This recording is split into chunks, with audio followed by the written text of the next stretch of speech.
네, 이게 뭘까요? 제목입니다. 동화책의 제목인데요. 그 독일의 안네 게르트 푹스 후버라고 하는 아주 유명한 독일인이 가장 사랑하는 동화 작가라고 합니다. 이 책이에요.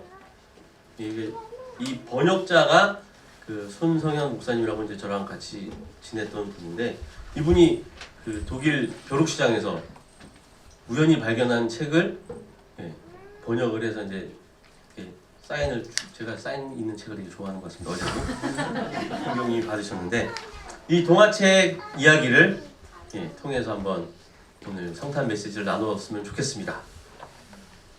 자, 이 책은 재미있게 양면으로 되어 있습니다. 앞에는 어떠한 거인이 앉아 있고요. 뒷면에는 아주 작은 생쥐가 앉아 있습니다. 이 둘은 중간에서 만납니다. 어떻게 만나는지 한번 살펴보겠습니다. 오늘은 전처럼 그렇게 심하게 오버는 안 하겠습니다. 가끔 숲속을 걷다 보면 어마어마하게 큰 발자국을 보게 될 거예요. 바로 거인 발자국. 그렇다면 확실해요. 방금 바르톨로가 지나간 거예요. 바르톨로는 거인이에요. 아주 크고 힘센 거인이죠. 발도 거인발, 손도 거인손, 코도 거인코, 귀도 거인귀. 코수염도 거인 코수염이라 큰 빗자루 같아요. 하지만 바르톨로의 심장은 토끼 심장인가 봐요. 바르톨로는 정말 토끼처럼 겁이 많거든요. 바르톨로는 여러분처럼 거미하고 벌을 무서워해요. 그런데 이것만 무서워하는 게 아니에요. 사자도 무서워하고 호랑이도 무서워하고 용도 무서워해요. 그런데 이 숲에서는 사자나 호랑이는커녕 용의 꼬리를 본 적도 없어요. 그러니까 바르톨로는 본 적도 없는 동물까지 무서워하는 거예요. 바르톨로는 눈이 크고 부리부리한 올빼미도 무서워하고 이빨이 뾰족한 여우도 무서워하고 발톱이 날카로운 고양이도 무서워했어요. 세상에는 바르톨로가 무서워하지 않는 게 하나도 없어요. 바르톨로 한 번은 바르톨로가 하루 종일 큰 나무 뒤에 숨어 있었어요. 무시무시한 뿔이 달린 동물을 봤다는 거예요. 그런데 그 동물이 뭔지 아세요? 바로 사슴이었어요. 또 한 번은 새까맣고 무시무시한 새가 쫓아왔대요. 바르톨로는 있는 힘껏 도망가다가 동굴 속으로 기어들어가 숨으려 했어요. 하지만 동굴 안으로 들어가기에는 바르톨로가 너무 크다고 해야 할까요? 너무 뚱뚱하다고 해야 할까요? 아니면 너무 길다고 해야 할까요? 어쨌든 동굴 속에 다 들어가지 못하고 엉덩이가 밖에 남아있었어요. 까마귀는 바르톨로의 엉덩이를 보고 아주 좋아했어요. 정말 편안한 자리가 있네. 그리고는 바르톨로의 엉덩이에 착 내려앉았어요. 하지만 바르톨로가 무서워하며 부들부들 떠는 바람에 까마귀는 너무 불편해서 날아가 버렸어요. 한참이 지난 뒤에야 바르톨로는 그 좁고 어두운 구멍에서 기어나왔어요. 바르톨로에게는 하루하루가 이렇게 힘들었어요. 하지만 무엇보다도 마음 아픈 일은 친구가 단 한 명도 없다는 거였어요. 누구든 마주치기만 해도 도망가 버리는 사람한테 어떻게 친구가 있겠어요? 거인 바르톨로의 소원은 바로 친구를 갖는 거였어요. 바르톨로는 너무나 외롭고 슬펐어요. 마주보고 지저귀며 부리를 맞대는 한 쌍의 새를 보면, 사랑스럽게 서로를 얼굴을 부비는 한 쌍의 토끼를 보면 바르톨로의 뺨위로 눈물이 뚝뚝 떨어졌어요. 그런데 바르톨로가 전혀 모르는 게 있었어요. 그건 바르톨로가 숲속 동물들을 무서워하는 것보다 숲속 동물들이 바르톨로를 훨씬 더 무서워한다는 거였어요. 사실 숲속의 모든 동물들이 거인 바르톨로를 무서워했으니까요. 너무 크고 힘이 세니까 말이죠. 바르톨로가 걸어가면 땅이 쿵쿵 울렸어요. 바르톨로가 나뭇가지를 살짝만 쓰다듬어도 나무들은 금세 쓰러질 것처럼 휘청거렸어요. 한 번은 바르톨로가 용기를 내어서 아기 여우에게 다가가 쓰다듬어 주려고 했어요. 그런데 여우는 나무 아래 구멍으로 재빨리 숨어버렸어요. 또 한 번은 둥지에서 알을 품고 있는 어미새에게 축하한다는 말을 하려고 다가갔어요. 그런데 어미새는 겁이 나서 눈을 동그랗게 치켜떴어요. 그러자 깜짝 놀란 바르톨로가 소리쳤어요. 엄마야, 눈을 무섭게 치켜뜨고 나를 쏘아보네. 이러다가 저 새가 내 눈을 쪼아버릴지도 몰라. 바르톨로는 두 손으로 얼굴을 가리고 도망쳤어요. 바르톨로는 있는 힘껏 달리고 또 달렸어요. 그러다가 숲속 벌판에 이르자 완전히 지쳐서 더 뛸 수도 없었어요. 다행이다. 이번에도 무사히 도망쳤어. 바르톨로는 이렇게 생각하면서 잔디 위에 누웠어요. 아, 이런 내가 정말 싫어. 나한테도 친구가 하나 있었으면 몸집은 크지 않아도 돼. 그냥 내 손에 올려놓고 쓰다듬고 가끔 이야기를 나눌 수 있으면 좋을 텐데. 바르톨로는 눈을 감고 상상을 했어요. 그런 친구가 있다면 얼마나 좋을까. 그때 갑자기 뭔가가 느껴졌어요. 따스하고 부드러운 뭔가가 바르톨로의 손에서 꼼지락거리는 거예요. 이게 뭘까요?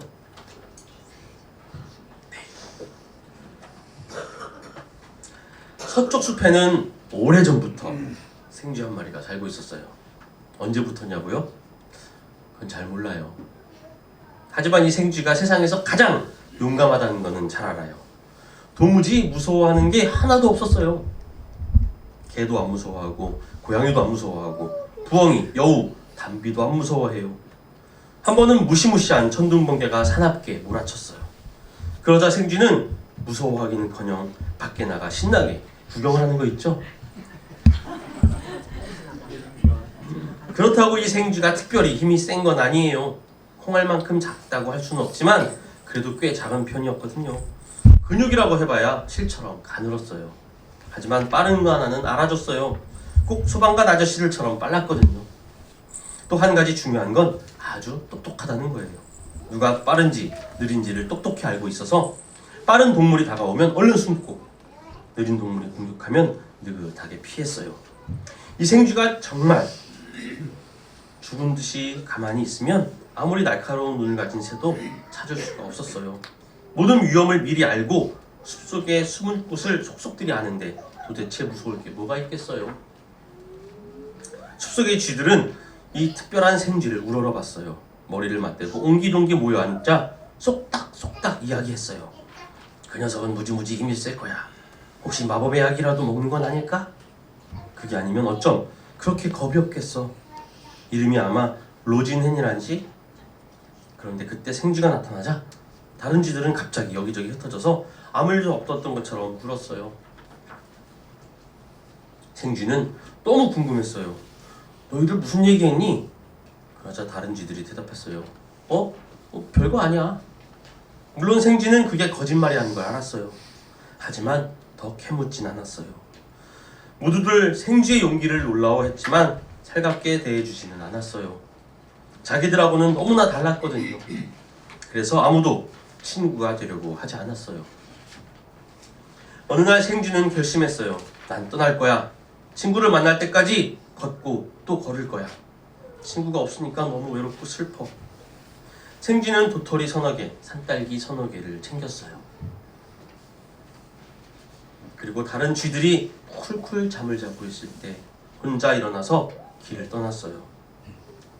쥐들은 낮에 푹 자고 밤이 되어야 깨어나거든요. 생쥐는 서쪽 숲을 가로질러 앞으로 또 앞으로 걸어갔어요. 생쥐는 걷고 또 걸었어요. 하루 종일 정말 많은 것을 보았어요. 버섯, 산딸기, 딱따구리, 뚱뚱하게 살찐 오소리, 크고 검은 뱀 한 마리도 보았어요. 하지만 친구는 찾지 못했어요. 모두가 듣기 좋은 말만 했어요. 오, 그래? 네가 그 용감하고 힘센 생쥐구나. 나도 네 얘기 많이 들었어. 그러면서 속으로는 모두 이런 생각을 했던 거예요. 너랑은 친해지고 싶지 않아. 네가 정말 이상한 애인지 아닌지 누가 알겠어. 생쥐는 지치고 피곤했어요. 한참을 걷다가 숲속에 있는 벌판에 도착했어요. 마침 붉은 좀 이따 넘겨주시기 바랍니다. 마침 붉은 저녁 햇살이 벌판을 비추고 있었어요. 벌판 한가운데 뭔가 커다란 게 보였어요. 아주 따뜻하고 푹신푹신한 숲이물 같았어요. 작은 생쥐는 신이 나서 폴짝 뛰어올랐어요. 그리고 이리저리 구르며 생각했어요. 야, 여기 좋은데? 여기서 쉬어야겠다. 내일도 해는 뜰 테니까 내일 또 친구를 찾아봐야지. 마음이 푹 놓이니까 한숨이 저절로 나왔어요. 그런데 뭔가 좀 이상했어요. 마치 엄청나게 큰 손가락이 자기를 쓰다듬는 것만 같았어요. 아주 부드럽게 말이죠. 이게 뭘까요? 네. 거인 바르톨로와 아기 생쥐 로지넨이 드디어 만났습니다. 둘은 친구가 필요했어요. 하지만 한 사람은 너무 두려움이 많아서, 한 사람은 너무 다른 사람들과 달라서 친구가 없었어요. 용기 있는 사람에게 두려움 많은 사람이, 두려움 많은 사람에게 용기 있는 사람이 서로의 빈자리를 채워주며 친구가 되었습니다. 여기 빈자리가 있습니다. 주님께서는 그 빈자리를 보고 우리를 찾아오십니다. 오늘은 그 빈자리 가운데 오신 예수님을 축하하는 자리입니다. 우리 마음속에, 우리 공동체 안에, 우리 사회와 내 곁에 두려움이 많은 사람 혹은 다른 사람들과 많이 다른 사람이 찾아와 함께 할 수 있는 자리를 만들 준비가 됐나요? 네. 예수님을 맞을 준비가 되었습니다. 오늘 말씀 마치도록 하겠습니다. 네, 그 다음에 저의 설교 순서인데요. 제가 PPT를 원래 준비를 했었는데 PPT가 지금 확인을 잠시 해보니까 날아갔더라고요. 그래서 그림이 없다는 점 어린이부도 참고를 해주셨으면 좋겠습니다. 네, 오늘 말씀은 시편 98편 1절에서 9절 말씀입니다. 네, 제가 대신해서 봉독하겠습니다. 새 노래로 주님께 찬송하여라. 주님은 수많은 기적을 일으키시어 그 오른손과 그 거룩하신 팔로 구원을 베푸셨다. 주께서 베푸신 구원을 알려주시고 주께서 의로우심을 문 나라가 보는 앞에서 드러내어 보이셨다. 이스라엘 가문에 베푸신 인자하심과 진실을 기억해 주셨기에 땅에 있는 모든 사람까지도 우리 하나님의 구원하심을 볼 수 있었다. 온 땅아 소리 높여 즐거이 주님을 찬양하여라. 함성을 터뜨리며 즐거운 노래로 찬양하여라. 수금을 뜯으며 주님을 찬양하여라. 수금과 아우르는 악기들을 타면서 찬양하여라. 왕이신 주님 앞에서 나팔과 뿔나팔 소리로 환호하여라. 바다와 거기에 가득 찬 것들과 세계와 거기에 살고 있는 것들도 뇌성치듯 큰 소리로 환호하여라. 강들도 손뼉을 치고 산들도 함께 큰 소리로 환호성을 올려라. 주님께서 오시니 그가 땅을 심판하러 오시니 주님 앞에 환호성을 올려라. 그가 정의로 세상을 심판하시며 뭇 백성을 공정하게 판결하실 것이다. 아멘. 네, 오늘 말씀의 제목은 기억하기 어떻게? 라는 제목의 말씀입니다. 네, 오늘은 성탄절 예수의 탄생일입니다. 즐거운 노래로 찬양하여라, 큰 소리로 환호하여라 라는 말씀의 본문처럼 예수님의 탄생을 맞이하는 들고 공동체의 모습이 오늘 예배 자리에 담겨 있는 것 같습니다. 예수의 탄생을 맞이하여서 이 땅에 살아계시는 예수님의 모습대로 살아가고 있는지에 대해서 나누고자 합니다. 우리는 어떤 사람입니까? 우리는 어떤 모습으로 살아가고 있습니까? 성경을 9글자로 줄이면 하나님 사랑, 이웃 사랑이라는 말은 어린 들꽃님들도 어린이 들꽃님들도 아마 자주 들었을 것 같습니다. 하나님을 사랑하는 것과 이웃을 사랑하는 것 안에서는 위계가 존재하지 않습니다. 요한복음 13장 34절에 이제 나는 너희에게 새 계명을 준다. 서로 사랑하여라. 내가 너희를 사랑한 것 같이 너희도 서로 사랑하여라. 이 본문에서 말하고 있듯이 하나님께서 새 계명을 주셨고 하나님을 사랑하라는 말씀의 내용이 아닌 내가 너희를 사랑한 것 같이 너희도 서로 사랑하라는 말씀입니다.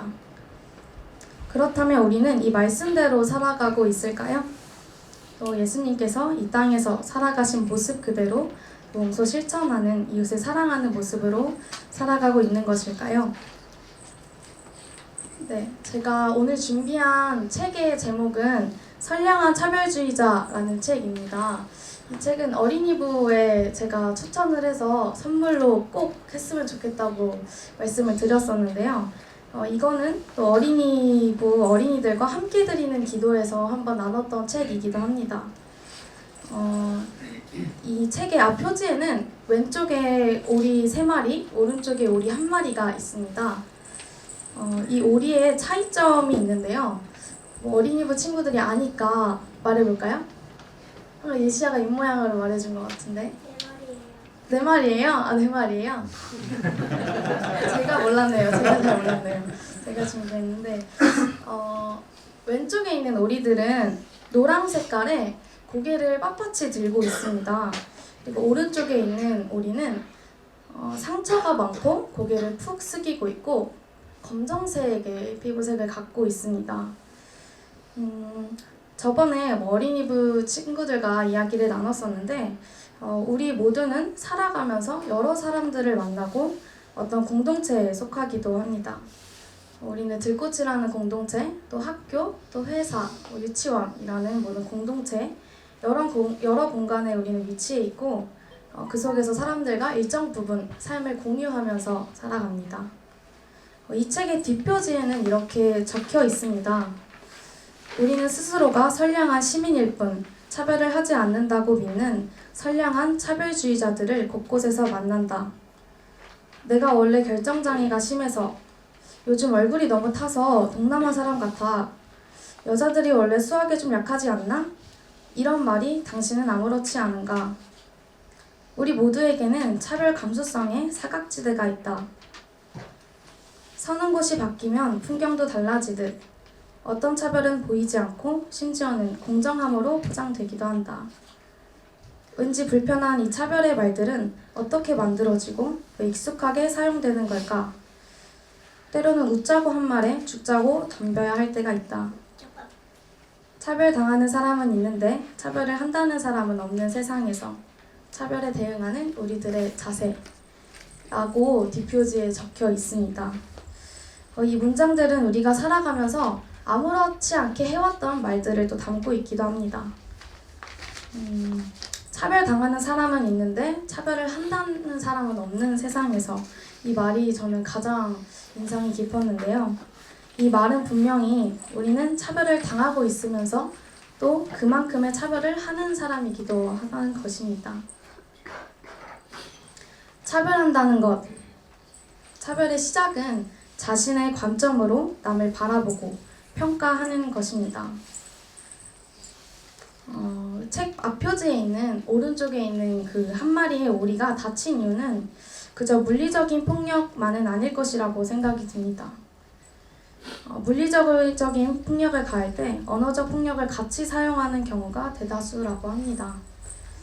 왼쪽에 있는 오리들이 오른쪽 오리를 괴롭혔을 것 같다는 생각이 들었고 왜 그랬을까라고 생각을 해보면 나와 다르기 때문에 또 겉모습이 다르기 때문에 라는 생각이 듭니다. 하지만 이 다름은 누군가를 차별할 수 있는 이유가 될 수도 없고 권리가 되지도 않습니다. 선량한 차별주의자, 좀 모순적이죠. 하지만 어찌 보면 선량하고 착하고 무해한 사람은 무해함이라는 이미지를 또 가질 수 있는 사람은 권력을 가진 사람입니다. 권력자들은 대를 이어서 권력을 유지합니다. 가난한 이들 또한 대를 이어서 가난을 물려받습니다. 하지만 권력자들은 가난이 유지되고 있다는 것, 그리고 그것이 대를 이어서 유지된다는 것에 대해서 궁금해하지 않습니다. 그저 자신의 권력을 유지하는 것에 힘을 더합니다. 권력자는 당연하게 사용되었던 차별과 혐오가 유지되어야지만 또 권력을 유지할 수 있기 때문에 이 악순환은 아직까지 계속되고 있습니다. 이렇게 자본이 굴러가고 있는 세상에서 살아가는 우리는 예수의 탄생을 어떻게 바라보고 계신가요?